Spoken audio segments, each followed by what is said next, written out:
We continue our Best in Show series, recapping the NFL Combine from Indianapolis. That's where our executive director, Phil Savage, was. All 4 days of on-field workouts in Indy. And we're moving on to the defensive line today. It worked out on Monday. And the first guy we got to talk about is Aaron Donald, who came here and dominated at the Senior Bowl and continued it right into the Combine. Yeah, Aaron Donald came into the Reese's Senior Bowl as a likely second round or maybe late first round pick.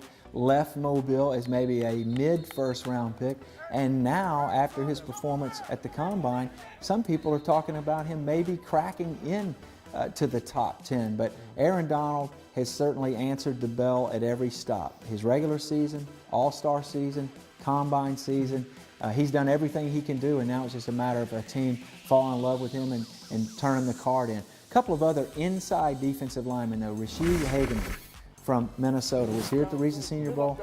Giant of a man, 310 pounds. He's a 5-technique defensive end. He's a 3-technique defensive tackle. He's a multiple position defensive lineman. He had a very good showing at the Combine. I think you could hear his name called by the end of the first round. And then 2 understated defensive tackles. One most of our followers have never heard of. Mike Pennell, Colorado State Pueblo. This is a player that I watched some in terms of getting ready for the Senior Bowl. We did not invite him, but he is a giant, 332 pounds. He handled his body extremely well in all the position drills. I'm looking at him now as a mid to late round sleeper. And then Karan Reed from Princeton, of course, came here to the Reese's Senior Bowl, got better as the week progressed, had 2 sacks in the game on Saturday, and then I thought he did well at the Combine as well. Ran 4.9 in the 40, and then tested well in terms of the position drills on the field. And that's the interior lineman. I guess when you're going to start with the defensive ends,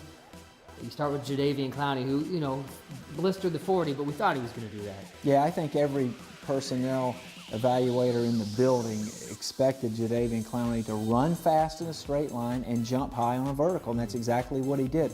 The question on Jadeveon Clowney in a nutshell is how much lateral change of direction does he have in space, because there are films from this past year where he missed sacks where the quarterback moved and escaped on him. And then number 2, will he finish?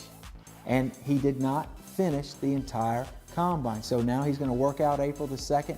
He's spectacular in certain aspects of this pre-draft evaluation, but there are other aspects of it that there are still question marks, and part of it is what I just spoke of. Now, a couple of other defensive ends that stood out. Will Clark from West Virginia. He's one of those under-the-radar type of prospects that really has flashed not only during the season, but during the All-Star games and now at the Combine. I thought he helped himself. And then a couple of other Senior Bowl prospects. James Gale from Virginia Tech showed very good athleticism, ran in the 4.6s, had a nice showing. And then how about Kareem Martin from North Carolina? Now this is a defensive end, 6'5", 270 pounds, ran fast, jumped high, tested extremely well. The tapes were not as good as his tests, so now people are going to have to go back and see what is it that we're missing with Kareem Martin, because he certainly has some attributes that should translate to the NFL. That's your defensive lineman. In our next segment, we'll look at the linebackers here at SeniorBowl.com.